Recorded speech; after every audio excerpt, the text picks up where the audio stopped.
39.882. That was your fastest lap of the session. Alright, let's take a look at that. So, surprisingly, this is a first lap hot lap, and the reason I showed you the out lap in the initial part of this video is to show you that you need to be full throttle off of pit road. You cannot lollygag off of pit road or else first lap isn't going to work. So, you might have to practice that off pit a couple times just to be able to get out of there with full throttle.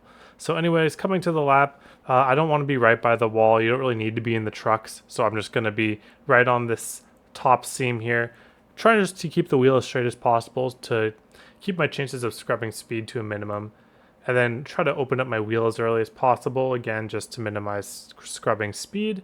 And then coming to the start finish line here, instead of going straight down to the white line early, I'm gonna angle my way down there, kind of making a straight line out of the straightaway. That's worth like 100th at most. It's not that big of a deal. So anyways, going to turn 1 here, I experimented with both going all the way to the bottom and going 1 lane up, and I found that in these trucks going to the bottom is actually really good. So I'm trying to get to the yellow line pretty darn early. We'll see here.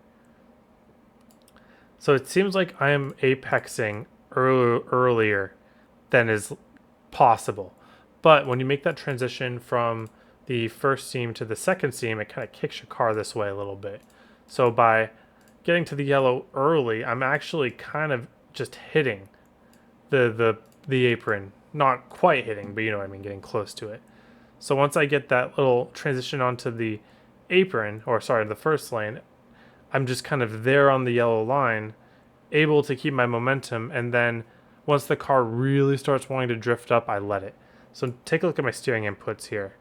My steering inputs stay constant, and then as my car starts sliding up, I don't keep it forced on the yellow. You can if you want, but two things will happen if you turn the wheel in this scenario. Either you're going to stay on the yellow line and you're going to scrub up a lot of speed with that extra wheel turn, or you're just going to kick out your rears and spin out if your car is loose at that point. So just hold your steering wheel steady once you get to the yellow line, and then once the car starts sliding up naturally, you just let it. And you just start opening up the wheel bit by bit as you're able to get off the corner. The harder that you unload your wheel, if you do it all at once, that'll also scrub off speed. And if you don't do it early enough, you scrub off speed. So in a full throttle lap like this, scrubbing off speed is so important, and that's why I'm just pointing all this stuff out. 3 and 4, gonna be kind of the same thing actually. We'll look at it real time first. You see, I'm kind of pointed at the yellow line, and then I hit the transition, and it kind of just puts me on the right path. And then again, we're just gonna hold it. And you see I'm sliding up earlier in 3 and 4 than I was in 1 and 2. And again, we are going to let it because we don't want to scrub off speed.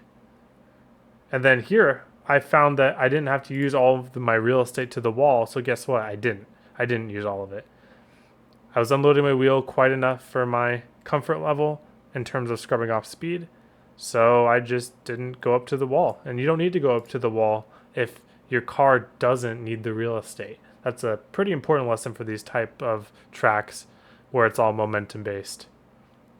And then we'll just cut the apron coming to the start finish line. And that's pretty complicated for a flat out lap, but at the end of the day, it's just trying to keep your rears under you and trying not to turn the steering wheel too much to scrub off speed. Just those two combinations of things is what you need to worry about. So let's go take a look at the long run. Alright, let's talk about some long run here. So this is going to be very draft dependent, so it's not going to be much help talking about this in a single car format. But what I want to show you guys is just the lines that'll work. So the line that you're going to want to be taking in the race most ends is going to be, if no one's pressuring you, nothing's going crazy, you just want to take this first seam on both corners. That's kind of the Michigan line. What I think that this might burn off right rear over time because this car does like to kick out. It's going to be full throttle for a pretty long time. I don't really even see any need to save tire because it's just so momentum based around here. You can see how we can get loose here. So that's what happens when you shallow up your entries. So you do want to arc your entries a little bit just to help you out. If you find yourself sliding the rear a lot, that'll come back to bite you later. You can see if you should just go a little bit more wide into that line, it becomes pretty darn stable, flat out. And you see how fast the tire fall off is already. There's also other lines that you can do. The second seam line is going to be pretty darn good up here. So not the top, but just this top seam. This will be better on old tires. The newer the tires are, the worse this line is going to be. But when things, if you get to a long run and things start wearing out, that's when that top line might start to come into play a little bit. You'll tell that the top can come into play if you are having to blip the throttle. I don't think this seam does much because it's the same banking as the seam below it. So there's like kind of no reason to be up there because you're not even getting extra banking to help with momentum. So it's really like, in my opinion, you're going to run that first seam, and then when you start having to get out of the throttle on that first seam, maybe the top seam might become into play. But it's all about keeping the car straight. So make your steering movements very, very subtle, and your rears will have less chances of kicking out. So like if you feel the car starting to step out just a tiny, tiny bit, like down here for instance, then kind of let it happen. I had to overcorrect a little bit too much there, and that cost me a lot of momentum. Usually blipping out the throttle is good for preserving your tires, but if you're in a position where you'll get freight trained if you give it momentum, it might not be worth it. So just know that widening out your entries is going to help keep that stability. You don't want to get too sideways in these corners, and then when the right rear burns off, the top groove might come into play. Other than that, it's all about draft management, manage your runs. If you're going to defend, you can even go all the way to the bottom. But you see, it's quite a bit slower because we kill our run. So the bottom really isn't a play to even make passes on because you're not really going to dive bomb anything.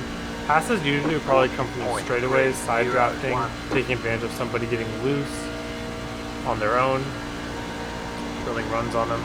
This 1 and 2 is easier to get loose on than 3 and 4. So maybe if you go into 1 and 2 thinking that you might try to build a run on somebody and then wait for them to get loose, or just draft by people. This is going to be more or less a super speedway race, so we'll finish up this lap here up top. So it's actually, so you see I didn't arc in my corner there, and that's why I started getting loose. So arcing your corners is going to be very important on keeping the right rear intact. As you'll see when I get out of the car here, we're actually going to have more right rear wear and right front wear, see? So this is all about arcing your corners, keeping your car straight in the corner, and the more you save that right rear tire, the more you'll be able to push on the later run. But yeah, that's about all I got. Thank you all for watching. Hope you have a wonderful day, and I hope to see you all on the track.